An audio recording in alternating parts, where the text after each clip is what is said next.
बिस्मिल्लाहिर्रहमानिर्रहीम। अस्सलाम वालेकुम जी, कैसे हैं जी सब दोस्त? उम्मीद है खैरियत से होंगे।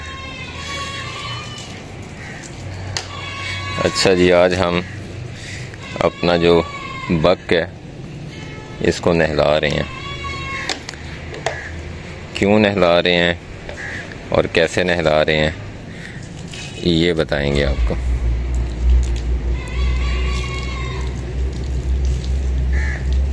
ये अभी अक्सर इलाकों में तो काफ़ी मौसम सर्द है, लेकिन हमारे इलाके में जैसे कि आप देख रहे हैं, वीडियो से आइडिया हो रहा होगा, धूप काफ़ी है। तो मौसम जो है वो कतरे बेहतर हो गया है, सर्दी की शिद्दत जो है वो कम हो गई है। तो जिस तरह हम नहा के ज़रा फ्रेश होते हैं, हमारी तबीयत ओवरऑल फ्रेश होती है, तो यही जानवरों पे भी यही असर होता है। तो ये बकरा जो है हमारा, ये आपको पता है कि बीमार हो गया था, जिसकी वजह से जानवर जब ख़ास तौर पर एंटेरोटैक्सीमिया से गुज़रता है तो उसमें बहुत ज़्यादा डेफिशिएंसी आ जाती हैं। तो अब तो खैर अल्हम्दुलिल्लाह बहुत बेहतर है, लेकिन ये है कि ये काफ़ी वीक हो गया था एक बार। और कमज़ोरी में जानवर की एक ये भी होता है कि इसमें खुश्की बहुत ज़्यादा हो जाती है, ड्राइनेस काफ़ी आ जाती है। तो वो इसको गोटलैंड फार्म से मंगवा के हम ऑयल वगैरह देते रहे हैं, जो प्रोबायोटिक ऑयल के नाम से एक ऑयल तैयार करते हैं। वैसे तो अब ये बहुत बेहतर है, लेकिन अभी भी मैं देख रहा था कि इसकी जो खाल है उसके ऊपर जिस तरह सिकरी हम कहते हैं ना, खुश्की सी आ जाती है, डैंड्रफ, वो था। तो अभी पानी गर्म किया गया, जिस तरह हम खुद नहाते हैं उस तरह से। ये देखें, ये 2 बाल्टियों में पानी गर्म किया गया अच्छी तरह। तो फिर उसको मिक्स करके नीम गर्म सा करके दोपहर के टाइम हम इसको नहला रहे हैं। और इसको हम नहलाएंगे सरफ से नहीं, शैम्पू से। या तो साबुन से नहलाएं, वो सबसे बेहतर है, या फिर आप शैम्पू से नहलाएं। सरफ से नहीं नहलाना। सरफ में कुछ ऐसे काटने वाले होते हैं केमिकल्स जो खाल के लिए नुकसानदेह होते हैं बहुत ज़्यादा। मेरा सिर से भी पा ना,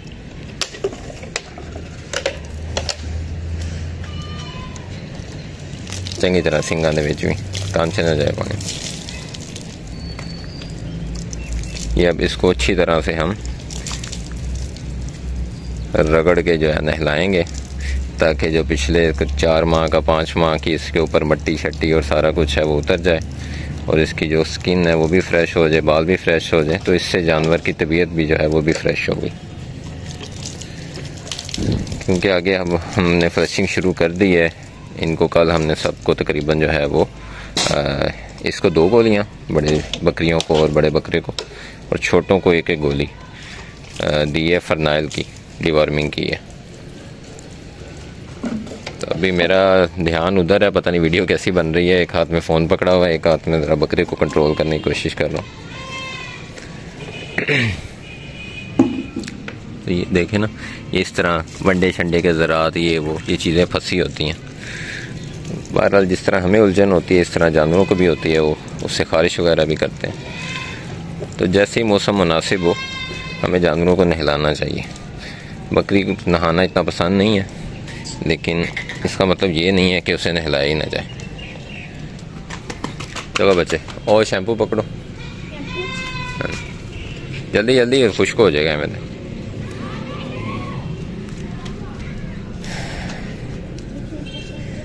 ये हमारी स्मार्ट सी नस्ल है, जिस तरह मैं खुद हूँ।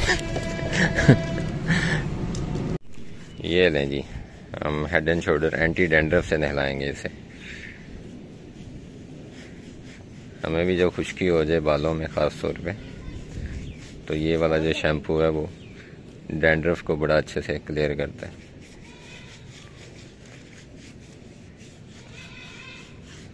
बाल शाबाश पुत्र, और पकड़ पे साचे शामी, और साचे दे खोल के।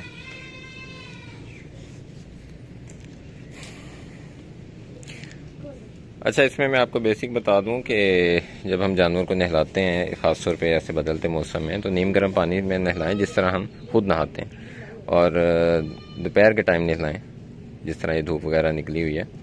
और दूसरा ये है कि इसमें एक चीज़ और का ख्याल करें कि जब आपने जानवर को नहला लेना है उसके बाद उसे कोई पुराने टॉवल हो जाए, कुछ उसे रखा हो जानवरों के लिए सेपरेट, तो वो लाजमी इस्तेमाल करें। आपने अच्छी तरह से पूरे जानवर को रगड़ के तो साफ़ करना है। कुछ जानवरों में नहाने के बाद जब हम उन्हें नहलाते हैं तो उनके पाँव जो हैं, खुर जो हैं, वो कच्चे हो जाते हैं, ख़ास तौर पे जिनके जो चराई वाले जानवर होते हैं, जिनके पाँव में कांटे शांटे लगे होते हैं।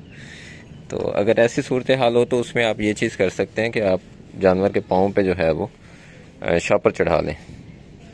तो या फिर जिस दिन आपने नहलाना है उससे कुछ एक हफ़्ता पहले आप जानवरों के खुरशुर जो हैं वो अच्छी तरह से बना लें। तो ये वीडियो इस तरह बनानी ज़रा मुश्किल है, तो उम्मीद है कि जो मकसद था आपको दिखाने का, बताने का, वो पूरा हो गया। तो अब ज़रा मैं खुद साथ लग के अच्छी तरह से इसको नहलवा दूँ। तो इजाज़त दें जी, अपने जानवरों का ख्याल रखें, मुझे भी अपनी दुआ में याद रखें। बहुत शुक्रिया, अल्लाह हाफिज़।